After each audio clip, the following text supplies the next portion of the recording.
vaya porque, bueno, porque era falso, porque no es verdad, porque por todo hay que pagar, porque nada se regala. Y entonces la misma gente que estaba contenta con el sistema cuando recibía, de pronto se convierte en furiosos antisistema cuando no recibe. Y hemos pasado de tener apolíticos a tener antipolíticos, cuando lo que necesitamos es buenos políticos y que los ciudadanos se den cuenta de que todos tenemos no solamente obligación, sino la necesidad de ser políticos, porque en una democracia, si alguien renuncia a hacer política, debe saber que otro la hará por él y probablemente contra él. Tú dices por ahí, estoy indignado con todo menos conmigo mismo.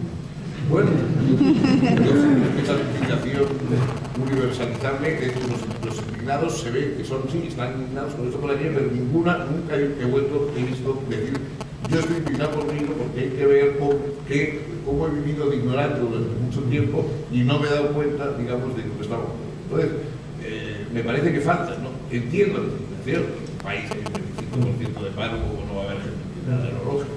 Pero también es lógico que además de estar indignado, con razón, con los especuladores y con los que han muchas veces engañado a la gente dándoles consejos bancarios que les han llevado a la ruina, etcétera, etcétera, además de esas indignaciones que son perfectamente aceptables, también deberían estar indignados con su propia ausencia de reacción durante tanto tiempo, pero de algún modo se podía presentir que las cosas eran menos bellas de lo que parecía. En el mundo griego, el que quedaba fuera de la política, o de la política, se le llamaba el idiotes, ¿no? El idiotes. Es un concepto interesante para... ¿Existen idiotes hoy día y quiénes son esos? Sí, bueno, el idiotes, la palabra idiot es uno mismo, ¿no? De idiosincrasia, etcétera. Idiota viene de lo mismo. Idiota es el que vive solo para él, o que cree que puede vivir solo para él. Entonces, en nuestro tiempo, por ejemplo, se habla de decir la gente se desinteresa por la política. ¿Qué es lo que quiere decir? Que a la gente ya no le importa que se pague un sueldo a otro, no le importa que los médicos le atiendan en el hospital de una manera o de otra, no le importa que sus hijos tengan una educación u otra, no le importa que haya inseguridad o seguridad en sus calles. Yo no conozco a nadie que todas esas cosas le traigan seguridad. Hay gente que se desentiende de las elecciones, pero eso no le lleva luego a renunciar, a criticar o a protestar, porque claro, naturalmente eso lo da la vida. Entonces la gente quiere desinteresarse de la política, pero que la política funcione como ellos desean, pues naturalmente no. Si uno se desinteresa de la política, lo que está pasando es que está permitiendo que los que quieren manejar la política en su beneficio y no de los demás, Tú siempre vuelves a los griegos, yo sé que admiras ya más los griegos de la luz y del pensar, para entender el origen de la política. Pues la palabra política hoy día está probablemente, desde luego, ya de educación cívica ha desaparecido prácticamente de los colegios, y se confunde política, la política con P mayúscula, con la política pequeña, el sectarismo. Es política, y para que alguien, un ciudadano de hoy, se apasione por la política, como tienes que ¿qué es política? La política es la gestión de las cosas comunes por aquellos a los que conciernen. Es decir, en una sociedad democrática todos estamos concernidos por las cosas comunes y precisamente lo que diferencia a una democracia de una autocracia o de una dictadura es que en la dictadura o la autocracia la política está secuestrada por un grupo que dice a los demás, ustedes tranquilos, nosotros somos los que vamos a gobernar. Y en cambio, en una democracia, todo el mundo tiene que ser consciente de que la gestión de lo común corresponde a la gente, es decir, a la comunidad. Y no es verdad que eso no es ni una cosa, digamos, por aquella que salí dando grandes gritos a la calle, ni tampoco algo a lo que se pueda renunciar. Es una necesidad, es, digamos, la carga de vivir en democracia. O sea, es decir, a lo mejor hay gente que viviría más cómodo bajo una especie de superpadre que pensara por ellos y que dijera, de hecho, pues bueno, el Gran Hermano. El Gran Hermano, ¿no? Hay una obra célebre de la época de finales todavía no había acabado la guerra mundial, pues se escribió, ¿no? Eric Fromm escribió un libro que se llamaba Miedo a la libertad. Miedo a la libertad era un intento de explicar por qué las dictaduras, como la de Mussolini, Hitler, etcétera, habían prosperado. Y habían prosperado, entre otras cosas, porque la gente le aliviaba dimitir de su libertad y dejarla en manos de alguien que la gestionara, que cargara también con las culpas y con los errores de la libertad, pero ellos simplemente pues, se sentían aliviados. leyendo una entrevista que apareció hace poco a un profesor de filosofía que entrevistamos aquí en el programa, es un argentino, profesor, hablamos de Aristóteles, él vive hoy día en España, Alejandro Vigo, y dice: me preocupa que no exista en Europa una visión más realista de la crisis. Lo que él dice es que, según él, vamos a ver si comparte todo el diagnóstico o no, dice que creo que la democracia está gravemente amenazada, y agrega que han transcurrido solo 60 años de que Europa vivió fenómenos incomprensibles, lo que históricamente es nada. La percepción según la cual ahora estamos a salvo de estos peligros, a mi juicio, es otro autoengaño colectivo de proporciones mayúsculas. O sea, es decir, da la sensación de que hay una crisis más profunda de lo que parece, y que pareciera que no hay una conciencia de la profundidad y los peligros que podría llevar a esa crisis. Yo creo que la crisis efectivamente es profunda, pero es profunda por esto, es decir, porque se ha ido gestionando, se ha ido esparciendo la idea de que la política es una cosa de un grupo de especialistas a los cuales la gente se ve a sí misma como un público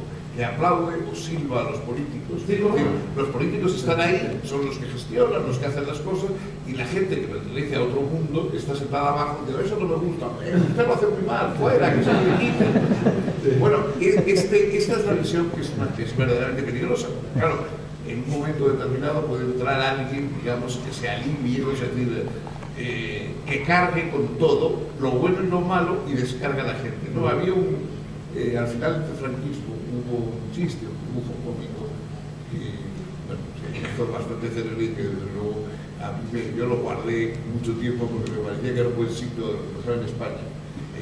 Se veía un prócer de aquella época, con signos más o menos identificables de su calaña, hablando a un público que estaba allí reunido en la plaza, y que decía: tenéis que elegir nosotros o el caos.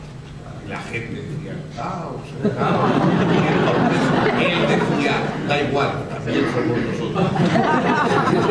Bueno, los dictadores son las dos cosas, o sea, son ellos y son el caos. Entonces, si conviene, se presentan como salvadores del caos, y si no, como creadores del caos. Pero en cualquier caso, la gente de alguna manera está en esas manos. Entonces, si la gente no toma su destino político en las manos y sigue pendiente de lo que hace el que está en la tribuna, y unas veces considerándolo caos y otras veces considerándolo salvador de él, en el fondo estamos siempre perdidos.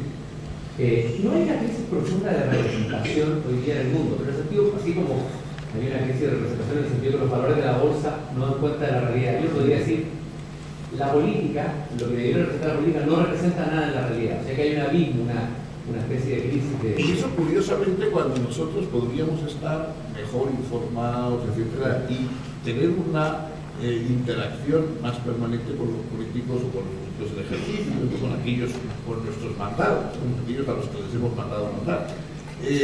Podríamos tener una interacción mayor con ellos por vía internet, o sea, que decir que precisamente ahora es más culpable que nunca el no tener conocimientos de política, porque tenemos unos medios, tenemos una cantidad de información y tenemos una posibilidad de relación que no ha habido, como la que no ha habido nunca. Entonces, curiosamente, sin embargo, es verdad que en este momento hay una especie de quiebra en que por una parte van el mundo de los que mandan, que nadie sabe muy bien exactamente qué hacen, qué dejan de hacer, y por otro lado los demás que dicen: sí, hacen ruido, protestan, etcétera, etcétera, pero no logran entrar en el mundo de los que mandan, porque claro, la protesta, si precede a entrar en el mundo de los que mandan y sustituirlos o cambiarlos, bien, pero si es simplemente una protesta, no sé, yo recuerdo aquello que le decía Federico de Prusia, Federico el Grande, a Voltaire cuando fue a verle ahí a Sanssouci, y Voltaire llegó a los aledaños del palacio de Federico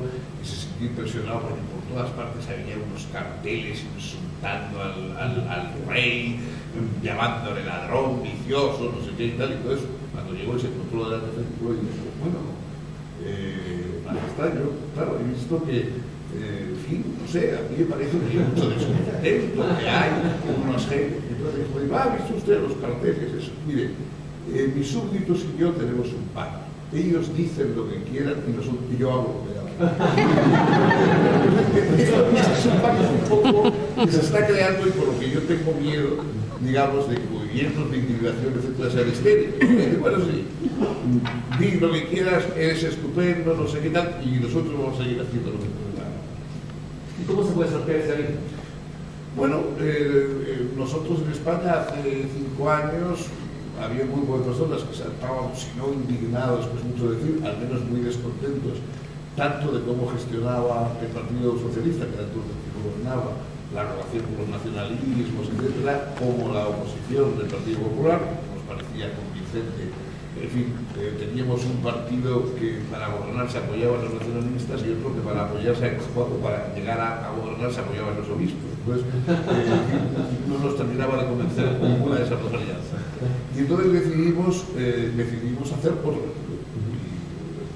mucho esfuerzo, porque no teníamos ni apoyo económico, ni apoyo mediático, etcétera, pues lanzamos el Partido Unión, Progreso y Democracia, que poco a poco, en fin, pues hoy figura, tenemos parlamentarios, tenemos ¿Y un partido con ideas, intelectual y ideas? Bueno, las ideas, procuramos ponerlas todos los que estábamos metidos en ellos y ahora, pues, es decir, rompimos, digamos, algunos de los esquemas habituales, logramos, bueno, intentamos lograr una visión a escala de toda la nación, no solamente de grupos, en fin, bueno, por lo menos, en vez de quejarnos, intentamos lanzar otra cosa. Lo que pasa es que, claro, eso lleva mucho tiempo, mucho esfuerzo, muchos gustos, ¿no?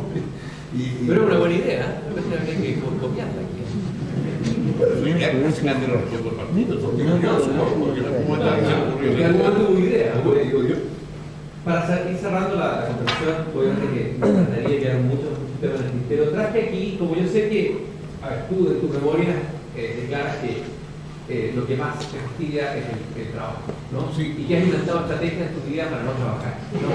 Ya no logro llegar a trabajar. Es maravilloso, que tu pasión es escribir, pero sobre todo leer. Y en eso compartes la idea de Borges de que la lectura es un vicio. Sí. Y por eso traje 3 libritos, pero solo para jugar. Libros que pensé que te podrían gustar. Traje Rubén Darío. Sí, me gusta mucho. ¿Por qué te gusta Rubén Darío? Bueno, a mí la poesía modernista me gusta mucho, pero quizá me gusta porque mi padre era muy aficionado al modernismo, al Club de y conocía de memoria montones de poesías de Rubén Darío, y las primeras poesías recitadas, porque mi padre recitaba muy bien, y las primeras poesías recitadas que oí fueron las muy eufóricas de Rubén Darío, entonces siempre he guardado una adhesión. Y escogí una. ¿Te la leo yo o la gente? No, léela tú, seguro que lo haces. Lo fatal, dichoso el árbol que es apenas sensitivo y más la piedra dura porque esa ya no siente, pues no hay dolor más grande que el dolor de ser vivo, ni mayor pesadumbre que la vida no siente. Ser y no saber nada y ser sin rumbo cierto, y el temor de haber sido y un futuro terror, y el espanto seguro de estar mañana muerto y sufrir por la vida y por la sombra y por lo que no conocemos y apenas sospechamos, y la carne que tienta con sus frescos racimos, y la tumba que aguarda con sus fúnebres ramos, y no saber a dónde vamos, ni de dónde venimos. Bueno, fíjate que es un curso de filosofía, se permite unos cuantos versos. Y además suena bien. Y ahí está la idea que parece que saber, lo que sea, es saber a dolor, que a veces, a pesar de que la filosofía invita a saber, a buscar, a veces bueno, no olvidemos que la primera, uno de los primeros textos de nuestra tradición, y desde luego es un texto filosófico que sea anónimo, es el Eclesiastés, y ese poema de Morel es una versión rimada a la moderna del Eclesiastés. Y el otro autor que traje es, yo sé que te gusta mucho, es Ray Bradbury, que falleció hace poco, y yo solamente también. ¿Qué significó como lector para ti? ¿Qué ha significado Ray Bradbury? Bueno, Bradbury yo creo que lo he leído durante toda mi vida, y yo creo que es uno de los que tiene la culpa de que yo me pusiera a escribir. Yo creo que primero fue Bradbury y luego Borges, pero fueron los dos que, en fin, culpables de que yo me empeñara en escribir porque quería hacer lo que yo hacía. Bueno, no lo he conseguido, pero por lo menos hice otras cosas más o menos para cumplir ese sueño. Y Bradbury es uno de los autores a los que yo he tenido más afecto. Hay autores por los que tengo más admiración y por los que tengo más, en fin, aprecio más en su conjunto y tal, pero quizás no haya ninguno que haya querido tanto como Bradbury. ¿Y recuerdas algún cuento español? Muchos tiene cuentos, bueno, sobre todo los cuentos de las crónicas marcianas, ¿no? Las crónicas marcianas, ese mundo de, digamos, de granjeros y de gente, digamos, que vive presintiendo la presencia de los marcianos, pero sin llegar nunca a ser, hasta que te das cuenta que los marcianos son ellos, cuando están viviendo allí en Marte, sus vidas. Es uno de los libros más